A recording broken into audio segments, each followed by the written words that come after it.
I'm Geoff Dabelko, the Woodrow Wilson Center Environmental Change and Security Program here in Washington, D.C., and I'm very fortunate to be with a good friend and colleague, Roger Mark de Souza of the Sierra Club, somebody who's worked on integrated development work around population, health, and environment for many, many years.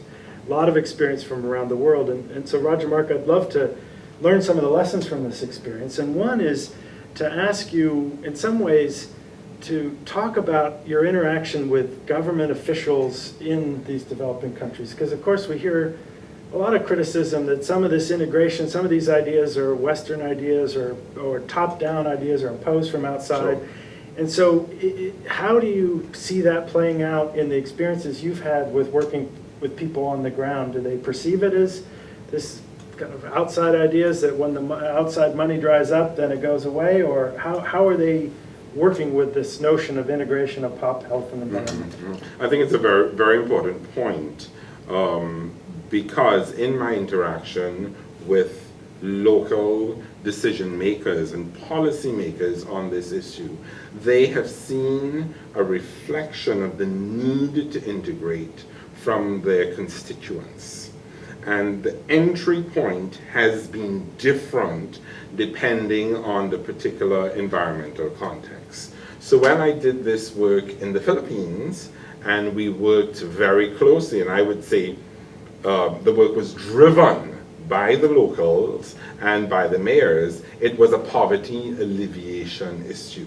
And in terms of looking at effective ways to reduce poverty and to provide for alternative livelihood opportunities, working through population health and environment and bringing those issues together made sense. What facilitated that process in the Philippines is a devolution of decision making and power and resource allocation at the local level that allowed local decision makers and mayors to drive the allocation of resources for local priorities. So insofar as it was a reflection of a priority in the community, that it was seen as a valid and effective way to address those priorities, and there was an opportunity for resource allocation and decision making at the local level, it happened. And what happened was a peer-to-peer validation process whereby you had mayors being recognized for achieving extraordinary accomplishments that were heralded and recognized by their constituents that encouraged other mayors to do it. So there was a ripple effect. And that was sort of one model and one approach that worked very effectively. Interestingly enough, that model is a little different if you move to a context like Latin America. And some of my colleagues in the World Conservation Union, IUCN, have been very effective in approaching this link in a slightly different way, taking into account the context of Latin American history and the importance of human rights. So the point of entry did not become a poverty alleviation question, but more a question of a human rights issue.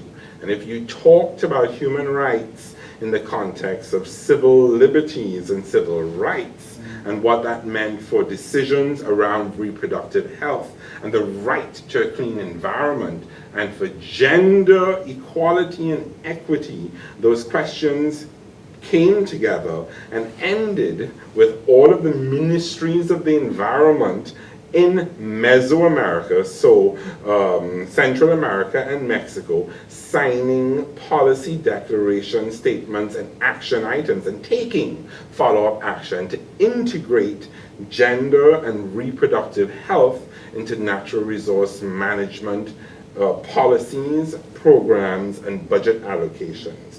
And what worked well there was having that function as a block. So it was a regional effort at the point of entry being human rights, where there was agreement, where it resonated with the local community, and it all became very exciting and led to implementation over a period of time. And so that would suggest really that the notion of framing and labels, one needs to stay flexible, because how it's received and where it resonates and how it's picked up may be quite different in different settings with different priorities. And so, well, I would frame that question, that comment differently, because the way that you frame it suggests that it's someone external coming in. And I would say that because it is driven locally, it is defined by the folks there. They see it as a human rights issue. They see it as a poverty alleviation issue. We don't need to come in with the labels. They tell us this is how we see it. And those are the parameters in which we seek to learn from each other and work together. Well, that's terrific. Roger Mark has captured some of these insights in a new report that the Wilson Center has published called the Integration Imperative. So I urge you to take advantage of Roger Mark's insights in that format online. So thank you, Roger. Thank you.